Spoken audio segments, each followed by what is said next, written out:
Good evening. I will call to order the Finance Committee meeting on March 31st, 2025 at 7 p.m. We have two items on the agenda this evening. Communication from Mayor Dumas with the transfer request in the amount of $41,533.50 for the Recreation Department. We also have a communication from Mayor Dumas with the transfer request in the amount of $346,051.93 to fund the collective bargaining agreements. I'll begin with order number 25-100-9392, communication from the mayor with the request for a transfer in the amount of $41,533.50 for the Recreation Department, moving funds from the senior clerk to equipment, supplies, youth activities to fund equipment and field upgrades. I will begin by reading the letter submitted by Mayor Dumas. Dear Council President Ossing and councilors, enclosed for your review and approval is a transfer request in the amount of $41,533.50 from the Recreation Department Senior Clerk salary line item to Equipment and Supplies Youth Activities line item. This transfer will provide additional funding for equipment and field upgrades. Please feel free to the attached letter from the Director Charles Thibodeau for details on the allocation along with the transfer sheet. Please do not hesitate to contact me or my office with questions. Sincerely, J. Christian Dumas, Mayor. And I will bring the Director Thibodeau up if the Finance Committee has any questions in regarding this transfer. Good evening, Director Thibodeau. Good evening. I have to say you do have my full support, and I'm in agreement with you on that this will definitely improve the city's appeal at those fields, so I'm definitely in full agreement with that, and I'll open it up to questions from the Finance team. Councilor Ficillo. Thank you. Thank you, Mr. Chair, and thank you, Director, for being here. Just a quick question. Problem. I know we had done a lot of work on the William Street ball fields a couple years ago, just in terms of the infield being redone. Is all correct. this work here, this is just kind of putting the finishing touches on what's already been done, or is this a totally separate project? Yeah, exactly what you said there. We're just trying to make the little improvements down there. That's going to go a long way. To bring in, like I said in my letter to the City Council, just outlining the different things that we can do down at that area. If we're going to make this a destination to hold tournaments, these little aspects we're doing as far as just these small improvements, it goes a long way. That particular field, the Duke Field, has been neglected for years, and to bring that third baseball field up to where the other two are is very important. I mean, obviously, as I said before, bringing in groups, teams coming in, tourism, it's going to help us all around. And if we have these top-notch fields that we do, let's get out there and get those people to come in for these tournaments. So I think it's important. Yeah, absolutely. I think, like you said, I think we'll see a lot of tournament teams want to use these fields, and I think that's a great thing for the city. So I'm in full support as well. I'll open it up to the rest of Finance, but thank you. Thank you, Councilor. I appreciate that. Councilor Brown. Thank you, Mr. Chair.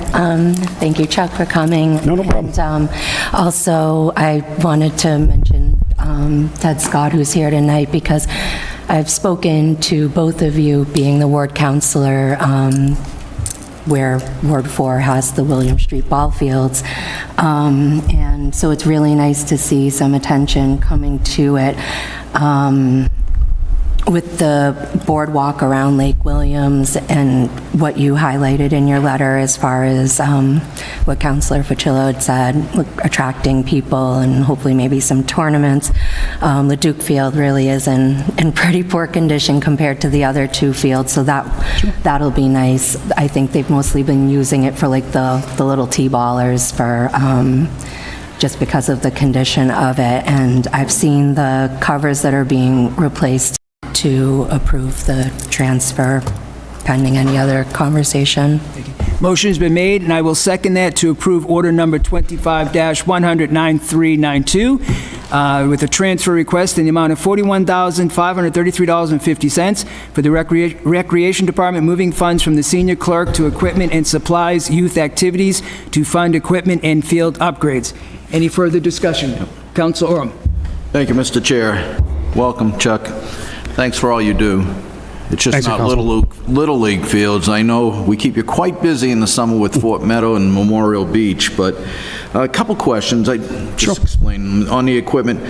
What is a home plate 18-ounce weighted cover? It goes What on, it is covers the home plate for rain. so Oh, we for keep the it nice. rain, Yeah. okay, like they We do- have it at the Taylor Ball Fields Like as they well. do at Fenway? Yeah. Excellent. And then just the woodless backstop pads, 8 sections. Yeah, it's the same. If you see Bukes Field, the backstop of the back there with the padding, it's going to be similar to that. It's the pitches come back, just hits the mat, goes down. It's been a long time since I've been at Little League games. Yeah. I'm going to get to more down the road with grandchildren. I just came from Bukes Field, but yeah, just the padding in the back, it's going to be similar to what So that way, if they're going back, they don't hurt themselves Exactly. against the wall? Yep. Okay. Thank you, and I support this as well, and thank you for all you do. I appreciate that. Councilor Thank you. Vital. Thank you, Mr. Director. Welcome, Mr. Thibodeau. You and I had talked about this list, and I support it 110%. Being a commissioner on the Recreation Commission, I support this. But it's a fine, there was a couple things in here that I thought we were kind of touching, getting close. I don't think this committee should be paying for league equipment. League, capital equipment, yes, with improvements to the field, the bleachers and so forth, but, a scorer's table is right there on the line of, are we going to be buying equipment for softball and for, and all the other leagues? We have virtually dozens of leagues in here, so we just got to be careful about that, but I support this entirely, Mr. Chair. Thank you, Councilor. Councilor Roby. Thank you, Mr. Chair. Director Thibodeau, thank you for coming. Thank you. I guess I support this too. I guess I'm going to ask the question that hasn't been asked. If you didn't have money in your line item to transfer from, would you be bringing us this request? Well, I saw an opportunity when money was there to look into further improving that area. We'll be taking on some major renovations hopefully over the next few years. Working with the DPW and with Diamond Sports to laser grade the fields and doing mounds over that stuff. This was an opportunity where I saw there was monies that were out there, me working with the youth groups and saying, what can we do to benefit that area? Obviously with the boardwalk being down there, all the that location turning into like a hot spot. Seeing those fields and maybe looking at Leduc Field and seeing something that's not up to, par with the other two fields, how can we, bring this up to making sure that it's like a destination for other groups and teams to come into? So I saw an opportunity when this money was available. I reached out to the youth groups. I reached out to Mob Youth Baseball and asked them, what are the things, the small improvements that we can make? And I think it's just important. I mean, sometimes when you see these small little items, it goes a long way in just improving the types of fields that we're trying to do. So. And I would certainly agree the fields need some improvement, and I noticed as I walk along William Street that there has been a lot of work, new playground, some other things that have been done, at least to the visible ones. Tournaments coming in. Using the 2 fields and having 3 fields that are utilized, you can bring in further tournaments. So Mob Youth Baseball working with the New England Baseball Association, bringing in teams from out of the city to come in.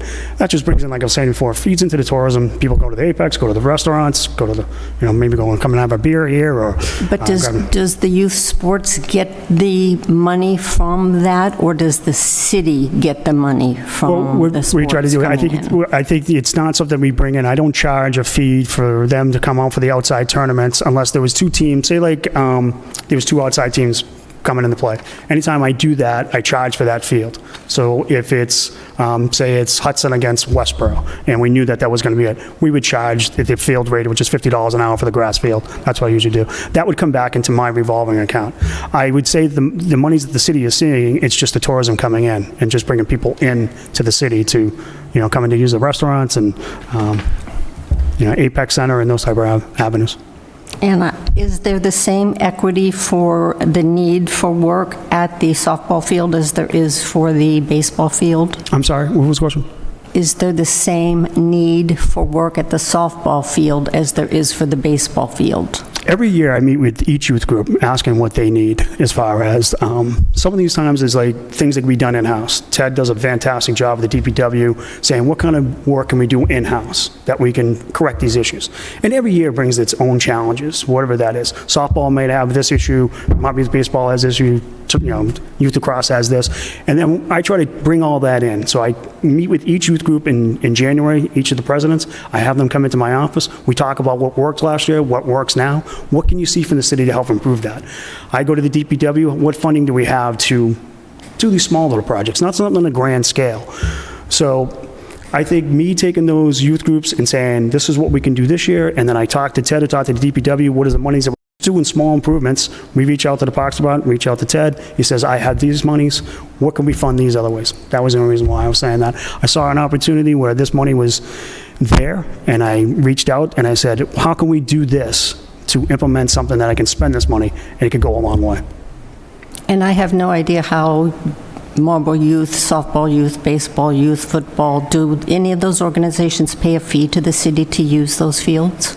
We don't charge a user fee for the fields for Marlboro sports, no.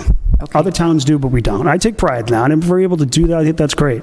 I think I work in concert with the youth groups. Sometimes it, like, if we are, like I said earlier, if youth lacrosse had a tournament or Marlboro football, they brought in outside teams, I do charge a fee at that time.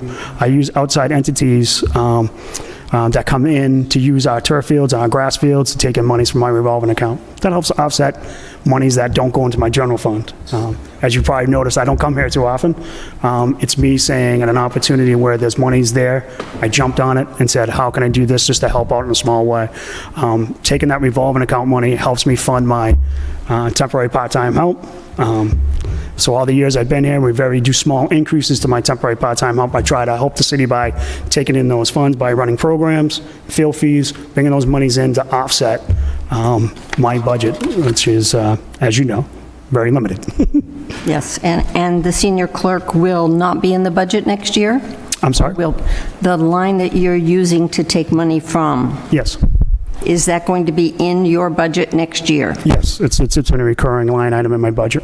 Yeah, I just took those monies and put it there to take those monies at that point to say, what is beneficial to youth baseball? Buying the benches, doing the small improvements. That's what I'm using. I'll deplete that fund and then I'll put it back in, and I have a budget hearing with the mayor tomorrow to discuss for 2026. All right, and the money's available because the position is vacant? Yes, it's vacant at the moment. I've been working with the mayor's office to restructure the office, and I'm sure that'll be something that he'll be in contact with the city council at another time. Okay. Thank you very much. No worries. Thank you. Mr. President. Thank you, Mr. Chairman. So Chuck did contact me, and I had discussions with the mayor. The position isn't filled right now, so that, we could have came down for a free cash transfer. They could have put it as part of the capital plan. Chuck was pretty creative, saying, hey, I've got this money, the funds that aren't filling a position right now. We have some immediate equipment needs, so, kudos to Chuck and the mayor for saying, hey, let's use some existing money that's in the budget. The capital plan, you'll see some items on there to help address some of the needs that we have, because as Chuck stated, we haven't given him all the funding that he could have used to keep some of the fields updated, so we've kind of been a little behind, so Chuck's doing his best to identify those, and I'm hoping to get those fields up to date, because what you see from Chuck in those fields is the same thing you see with the Sports Center and Four Kicks. Brings in hotel nights, meals for the restaurants, folks in the city. It's a really driving the what I call the revenue side, so it helps for the meals tax, the hotel tax. So I want to thank Chuck for looking ahead like that. That's well done, and hope the Finance Committee supports this. Thank you, Mr. Chairman. Thank you, Mr. President. And also for the Finance Committee, I'd be asking to motion seconded to also add a suspension for the Monday meeting. We're all set with that. So motion has been made and seconded, and with the suspension, all in favor? It carries 5-0. Thank you, Director. Thank you, Councilman. Next up on the agenda is order number 25-100-9393, communication from Mayor with the request for the transfer in the amount of $346,051.93 from reserves for salaries to various accounts to fund the collective bargaining agreement with the engineers, foremen, and patrol unions. And I will read the letter submitted by the mayor. Honorable President Ossing and councilors, I'm pleased to submit for your review and approval a transfer to fund the collective bargaining agreements between the city and the following three unions: Laborers, District Council of the Laborers International Union of North America, AFL-CIO, Local 272, Engineers, CEI Local 888, CTW-CLC, Foreman, and the New England Police Benevolent Association Incorporated, Local 81, Patrol.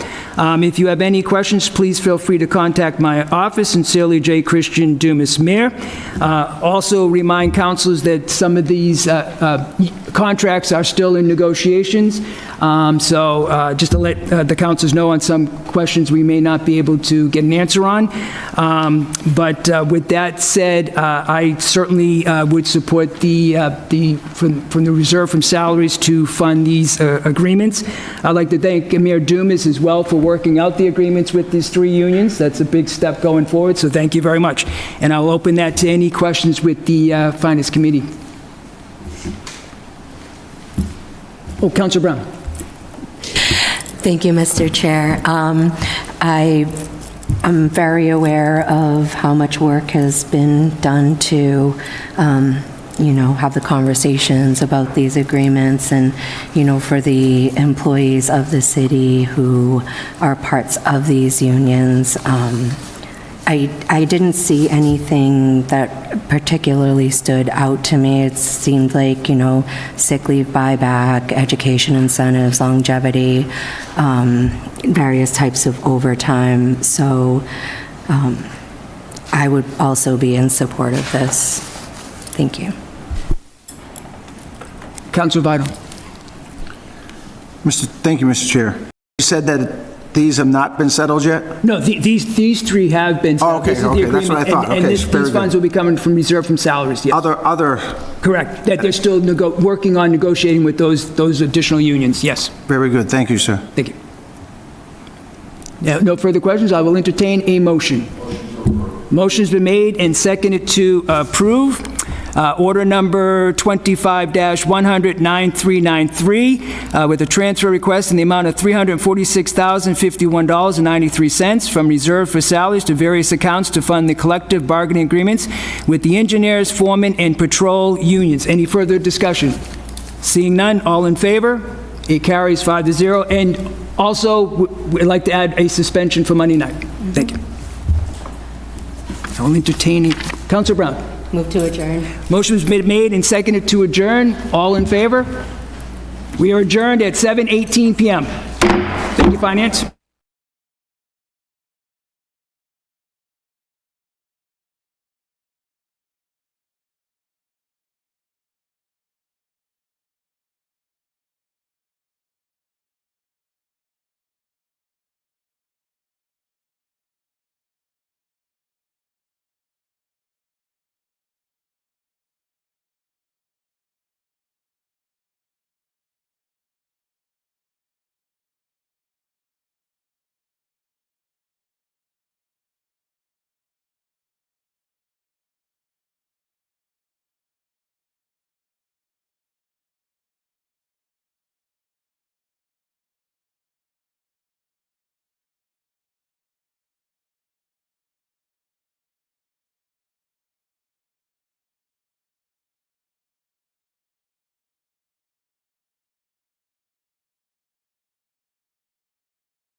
Good evening. I would like to call introduction because we are not a committee that meets often. I am the chair of the committee. Councillor Roby is vice chair, and Councillor Fucillo rounds out the threesome. So tonight we have one item on the agenda. It is order number 25-100-9383, communication from Councillor Preciado regarding proposed ordinance to add Chapter 250 animals, add to it a new section relating to rodents. And I will read the letter from Councillor Preciado. Dear President Ossing and councilors, I have attached a proposed ordinance for your information and review. I respectfully request that the proposal be referred to Legislative and Legal Affairs Committee. Your consideration is greatly appreciated. And so just for a brief overview, this would address the use of second-generation anticoagulant rodenticides, also known as SGARs. And I'm going to just mention right from the start that we have received communication from Board of Health Director Dinwiddie, and he is in full support of the order with an amendment, and the amendment would actually, it would move things, I believe, further in the direction you were looking for, because he would actually strike the part B from the amendment, which I think would add more stipulation. So I know some other counselors will have questions and it will address that, so I'm not going to go through that whole thing. And I also spoke with our Conservation Commissioner, Priscilla Ryder, and she is also in full support with the amendment from the Board of Health Director. So with that, I will open it up to our presenter. Will you pronounce your last name for me, please? Sure. My name is Alyssa Giaquinto. Giaquinto. And so you are with the Giaquinto Wildlife and Rehabilitation Center? All right. Well, welcome. And Councillor Preciado, thank you for bringing Alyssa here. I'm going to Thank you for having us. Can you present? Sure.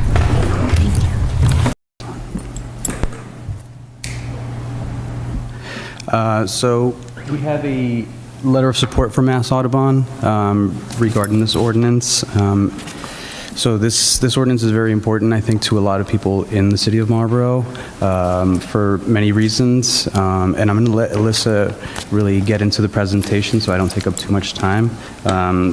But she put in a lot of work for this, and she's been working with our wildlife in Marlborough for many years. So she's really got a stake in our community, and I'm really excited to have her be here. Thank you so much. Oh, sorry. I'm just going to have a sip of water. I apologize. Thank you so much, Marlborough City Council. It is a true honor to be here. As a lifelong Marlborough resident, it is an immense honor to speak in front of you here this evening. My name is Alyssa Giaquinto, and I'm a wildlife rehabilitator here in Marlborough. So what a wildlife rehabilitator is someone who takes in injured or orphaned wildlife with the ultimate goal to release them back out into the wild. I also educate the public on how to safely coexist and conserve our native wildlife. I hold 4 separate licenses, 2 through the U.S. Fish and Wildlife and 2 through Mass Wildlife, both for wildlife rehabilitation and wildlife education. So tonight we're here to talk about rodenticides. So quickly, what are rodenticides? Well, really, they're just essentially pesticides that kill rodents. They're called bait boxes, rat poison, mouse poison, and they're all formulated with an attractive substance, something like peanut butter or molasses, something that really draws that rodent in and keeps them eating that poison. So people, pets, wildlife, we're all similar to rodents in the aspect that we can be poisoned by rodenticides too. There's different types of rodenticides, but we're here to talk about anticoagulant rodenticides. So anticoagulants block or prevent the liver's vitamin K activation, which is an essential component to help the body clot blood properly. So once the chemicals are absorbed and take effect into this rodent's body, they slowly bleed out and die. Now, this is a very, very slow and painful death for these rodents. They do not go peacefully off to die. It takes place over the course of several days, and it's an extremely slow, painful death. And in the final stages of that rodent's life, they wander around, they're sick, they're poisoned, and they're just a very easy target for predators to consume. Now, I know tonight we're here to talk about second-generation anticoagulant rodenticides, also referred to as SGARs, but let's talk about first generation first, because without first generation, there would be no second generation. So first-generation anticoagulant rodenticides, also called FGARs, they're formulated as bait boxes. They contain one of the ingredients of poison that you can see up on the board. These were the earliest rodenticides to hit the market, and they're created as a multiple feed bait station. Multiple feed bait station, what does that mean? That means that that mouth lethal dose of poison to that rodent. So again, the average time from feeding until death of that rodent is 4 to 5 days. So the chemicals are metabolized a lot faster. With FGARs in that rodent, they are considered less lethal for secondary rodenticide poisoning in wildlife. However, they can still cause a predator that consumes these rodents to become seriously ill or die from them. But second-generation anticoagulant rodenticides, also called SGARs, this is what we're here to talk about tonight. So again, these are formulated as bait boxes. It's one of the ingredients that you see up here on the screen. So these are designed to deliver a lethal dose after one feeding from the rodent. So that sounds wonderful. It sounds too good to be true, right? Well, it is too good to be true. Just because they're designed to deliver a lethal dose of poison after one feeding, that doesn't mean the rodent only eats from them one time. So the time from first feed until time of death is 3 to 4 days. So if you remember the slide before, it was approximately 4 to 5 days. This is literally 24 hours less than that. So that means over the course of 3 to 4 days, that rodent is going to eat from an SGAR's bait box multiple times. It's going to go back and forth and eat. And every single time that that rodent eats from that SGAR's bait box, it's eating one more lethal dose of poison. So when that rodent finally dies, it's containing 6 to 7 times the lethal dose of poison needed to kill that rodent. It's literally an atomic bomb for our predators to consume. This is just a quick scenario of an SGAR's bait station. Let's say day one, we order an SGAR's bait station to Marlboro property, it's delivered there. Okay, so night one, that rodent goes in, it takes a bite from the bait box, and it's eating a lethal dose of poison that night. The next day, it goes back for another meal. It eats another lethal dose of poison. That next night, maybe it eats 2 more doses of poison. 2 more lethal doses of poison are now in that rodent. Day 3, it comes back a few more times, has a few more meals from that bait box, and now it has 3 more lethal doses of poison in its body. Night 3, it's disoriented, it doesn't make its way back to its burrow, it's wandering around sick and poisoned, and now it's just an easy meal for an owl that consumes a rodent containing 7 lethal doses of poison for that rodent's body. It's tough to see from this slide, but this is kind of the life cycle. If you could see the slide, what it would show is that there's a house, there's a bait box outside the house, a rodent goes in, it eats the bait, and then it works its way up the food chain. This is kind of what it looks like as well. The rat goes in the bait box, it comes out, it's sick, an owl eats it, an owl then gets sick and dies. But what does rodenticide look like in wildlife? Well, once a predator consumes a rodent that's poisoned with rodenticide, it's going to have internal bleeding, it's going to bleed out from orifices, and it's an extremely slow and painful death for that animal. Let's talk about some of the wildlife we have in Marlboro. I know we're a city, but we have such beautiful wildlife here in Marlboro, and they're all vulnerable to secondary rodenticide poisoning. If you look on your handout and up on the screen, we have so many species of hawks that frequent Marlboro and call Marlboro their home. We have species of falcons and owls that live here, and different species of owls that visit the area. We have turkey vultures, and we have nesting pairs of bald eagles in the Marlboro area that are all susceptible to secondary rodenticide poisoning. But let's not forget about our mammals. We have beautiful mammals that live here in Marlboro that rely on rodents for a source of nutrition. All of the mammals that you see up on the screen live here in Marlboro, and they are all susceptible to secondary rodenticide poisoning. So some of the next slides are pictures of what wildlife, what rodenticide looks like when wildlife comes into our care. All of the animals that you're going to see are animals that we had here in Marlborough, except for the first one. I wanted to show you this photo again. This is an iconic photo from New England Wildlife Center. This was one of their patients in Weymouth. This is a very young great horned owlet, and why I wanted to show you this slide is because you can just see the sadness, the sickness, the pain that this baby owl is showing. This entire family of great horned owls were killed by secondary rodenticide poisoning. If you guys have it on your paper, it won't be upside down, sorry. So this is a young first-year red-tailed hawk that we had here in Marlborough. This was right outside the Vin bin. This hawk, when we got to him, was bleeding. He did die within 24 hours. We were able to get a blood draw on him. The blood did not clot properly. Clear indication that this hawk was suffering from secondary rodenticide poisoning. This next slide is a adult red-tailed hawk here in Marlborough. And why this is important, if you can see the slides to the right, the picture to the far right is a healthy red-tailed hawk's beak tissue. It should be bright yellow. The picture to the next of it is a zoomed-in image of the hawk that I'm holding there. You can see the blue stained, the blue dyed tissue around the beak of that hawk. That is a clear indication that this hawk is poisoned with secondary rodenticide poisoning. Rodenticides have a blue dye in them, so if you find a hawk that has blue tissue around the beak, it's a clear indication that it's secondary rodenticide poisoning. And this hawk did die as well. This was a barred owl that was found a quarter mile from this bait box. I know it's hard to see on this screen, but if you look on your paper and if you could zoom in, circled on that bait box it says Brodifacoum. That is a second-generation anticoagulant rodenticide. This bait box was outside the Marlborough Police Department, and this hawk was found in this bait box 4 months ago outside the Marlborough Police Department. Now, why is it important that this barred owl was found a quarter mile from this bait box?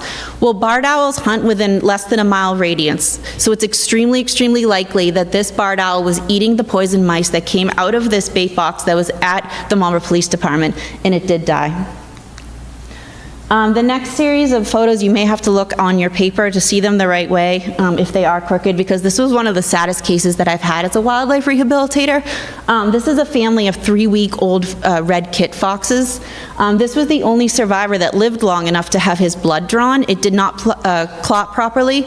Clear indication that it was secondary rodenticide poisoning. This was what was found under a homeowner's car on Elm Street when she moved it finally. It had been there for quite some time. An entire family of 3-week-old red fox kits. Parents were nowhere in sight. We can assume that they had been killed by rodenticide poisoning as well. But all of these 3-week-old, very young red fox kits here in Marlborough died from secondary rodenticide poisoning. So let's talk about some alternatives quickly to rodenticide. Biggest thing, let's clean up our dumpsters. Let's keep them clean where there is no food source, there is no rats. Let's explore rodent birth control. This is new to the market. It's worked. It's been proven to work. Let's secure the holes in our trash bins. Let's use some snap traps that are contained like this. They have self-containing snap traps that look like this black box here. You do not see the dead rodent in it. I know that we did explore electronic snap traps, and I know it wasn't a huge success, but given the right situations, they can help as well. But let's keep our wildlife healthy. Raptors really are nature's best pest control. So who are we saving by passing this ordinance? So if you just give me a moment, I'd like to introduce you to someone very special.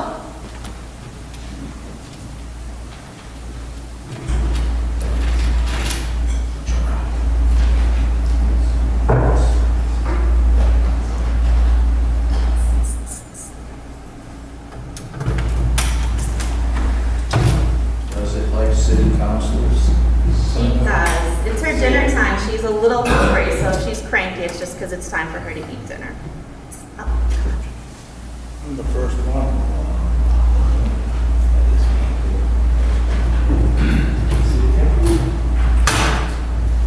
This is Bella. She's a barn owl. She eats 2 to 3 rodents per day. In 1 year, she eats 1,000 rodents. And a family of owls eats 5,000 rodents. They are our silent partners in this rodent crisis. We need to keep them healthy. So tonight, we talked about rodenticides. We talked specifically about second-generation anticoagulant rodenticides and how they negatively affect our wildlife. We also talked about some alternatives, like rodent birth control and how effective that could be. But why is all of this so important? Well, tonight, I didn't just come here as a wildlife rehabilitator. I didn't come here as a wildlife educationer. But I came here as a mother of a 3-year-old daughter who loves her wildlife. And I fear that in her lifetime, she's going to witness the extinction of various hawks and owl species that we all take for granted today. And extinct is a really powerful word because extinct means forever. But nature is resilient and wildlife is resilient. And we have the power to change the future. And you all have the power to change the future of the wildlife here in Marlborough tonight. Thank you so much for allowing me to speak to you this evening. It's such an honor to speak here tonight. And thank you so much for taking into consideration passing the ordinance to stop the use, sorry, I told you I'd cry, to stop the use of all second-generation anticoagulant rodenticides on Marlborough property. Thank you. Let's save Marlborough's wildlife together. Thank you. Thank you, Alyssa. Thank you, Robert. And thank you, Ambassador Bella. Please join us. So I am just going to read the article that's being proposed. So an ordinance amending the Code of Ordinances, City of Marlborough, Massachusetts, with respect to Chapter 250 thereof entitled Animals by adding a new article entitled Rodents. Definitions. As used in this article, the following term shall have meanings indicated. Rodenticides and the is it escars? Escars, yes. Escars that you had mentioned. And so what that would look like is the use of escars on city-owned properties is hereby prohibited as of the effective date of this policy. This policy applies to all city-owned property, including buildings, grounds, parks, open spaces, and the public right-of-way, and shall be adhered to by all employees of the City of Marlborough, as well as third-party vendors and contractors providing services at city-owned properties. And the Section B, this is the one that the Board of Health is recommending we delete, and that has a piece about emergency waivers for the use of escars on city-owned property. So the Director of Board of Health just felt like we could eliminate that part, and I would like to open this up to any members of the committee. Councilor Roby? Thank you, Madam Chair. Councilor Preciado, thank you for being so passionate and bringing this to us. I know it is important. I would like to point out, if the city does pass this, and I certainly hope we do, it will not prevent the public from using these same horrible chemicals. So it's not going away completely, but hopefully people will learn from this presentation tonight or from the information that's out there, all the articles talking about animals that are being killed and found potentially rehabbed, but if not, then they're being killed by eating the rodents that have ingested this chemical. So I certainly hope that the public that has rat infestations does follow the suggestion of the Board of Health, who says that you can use snap traps, electronic traps, CO2 treatments, rodent contraceptives, and repellents as options that are available. I guess I have a couple of suggestions for amending this, just they're more clerical than anything. I don't know if this got sent to the solicitor yet, but I know it would go to the solicitor. But currently in the code, there is Chapter 250 Animals. It is a simple one article, dogs. This one would make it Article 2, rodents. So that would be my first change. You have Article 11 in 250 Roman numerals 12.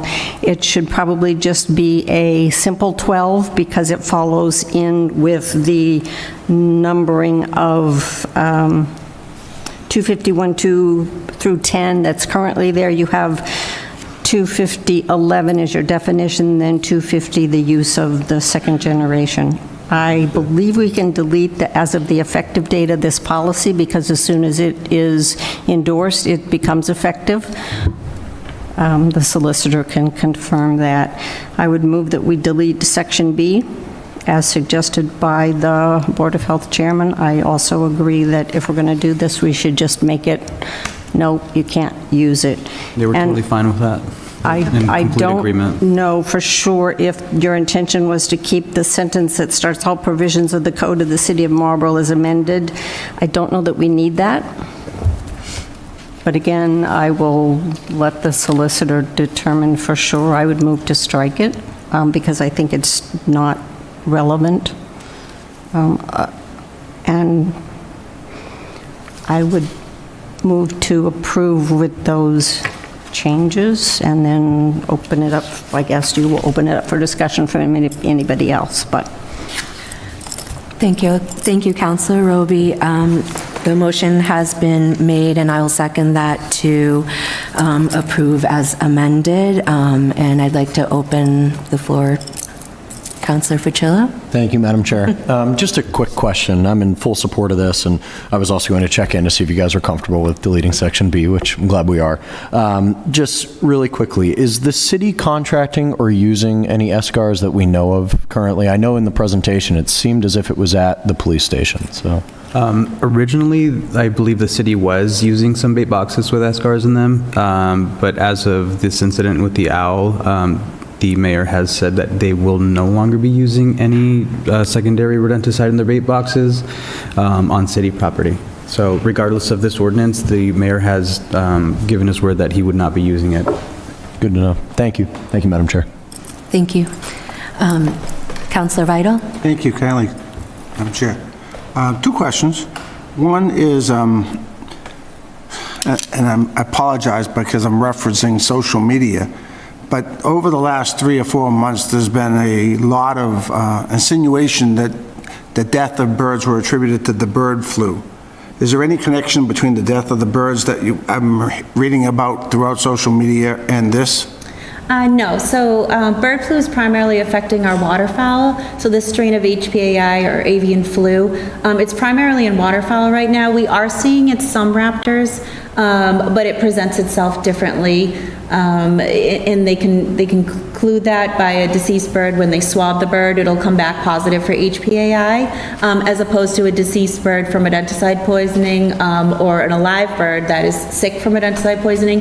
The blood will not clot properly on that, but completely separate. But what you're seeing on the news, the huge influx in avian flu, primarily with waterfowl. We had a very cold New England type winter, so these waterfowl were waterlocked in tight little areas. So they were passing the virus quite quickly. Knock on wood, hopefully we are out of that right now, so those numbers will decline. But raptors are susceptible to avian flu, but we're not seeing, we have not, our wonderful animal control officer is here tonight, who's helped me with so many, but I believe we haven't had any raptors in the city of Marlborough with avian flu that we know. We have had quite a few, dozens, in fact, of waterfowl, but no, it is separate, to answer your question. I have 3 golden retrievers, and they're very loving, but they're always chasing rodents. Yeah. And they don't catch them too often, but one of them does. Yeah. One has caught rabbits and caught squirrels. Would there be any danger if a domestic dog found one of these rodents and bit into it? Yeah, absolutely. It is a problem with domestic pets. Just recently this year, a puppy boxer in Grafton did die of rodenticide. It is common. Luckily, it doesn't happen a lot, but it does happen, especially cats too, when they get to the poison mice. So it is a huge problem with domestic pets. That's a great question. Thank you, Councilor Vital. Thank you. Councilor Doucette? Thank you very much, Madam Chair. I'm completely in support of this, and thank you, Rob, for bringing this up.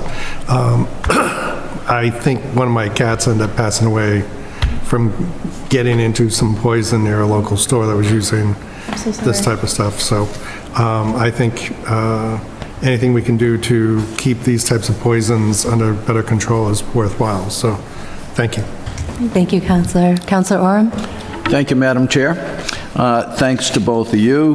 This is a very important subject. I worked and still work with boards of health and respect what you're doing, and I really appreciate the alternatives that you offered in your slide presentation.